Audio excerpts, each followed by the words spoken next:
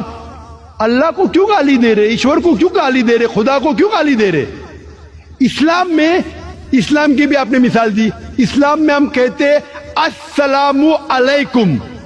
اللہ تعالیٰ سے فرماتے اس انسان پہ سلامتی دے. چاہے وہ اچھا انسان ہے تو بھی سلامتی دینے کی بات اچھی ہے، چاہے وہ چور یا ڈاکو ہو. میں بولوں گا السلام علیکم، میں کہہ رہا ہوں یا اللہ، یا رب، یا خدا، یا ایشور، یا بھگوان اس ڈاکو پہ رحمت فرما. کچھ بری بات ہے؟ نہ میں اللہ کو گالی دے رہا ہوں، اس کے لیے دعا دے رہا ہوں کہ تو غلط کام چھوڑ اور صحیح راستے پہ آ. اگر میں اس کو خدا مانوں گا تو خوش ہو جائے گا، وہ اور چوری کرے گا،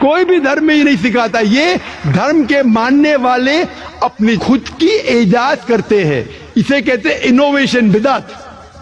جس طریقے سے خدا نے سکھایا ہے کہ اس کی عبادت کرے، اسی طریقے سے ہمیں کرنا چاہیے. تبدیلی لائیں گے. ہم سمجھ رہے ہیں کہ بھائی چارہ بڑھے گا، بھائی چارہ نہیں بڑھے گا، بھائی چارہ گھٹے گا.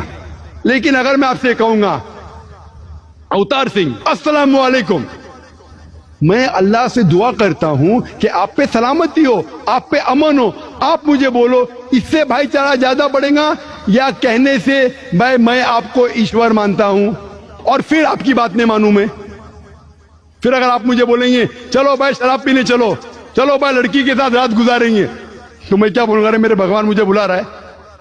تو یہ کہنا السلام علیکم مطلب میں اللہ سے دعا کرتا ہوں کہ یہ انسان کے اوپر سلامتی ہو. اچھا انسان پہ بھی سلامتی کہنا اچھی بات ہے، برا انسان پہ بھی سلامتی کہنا اچھی بات ہے.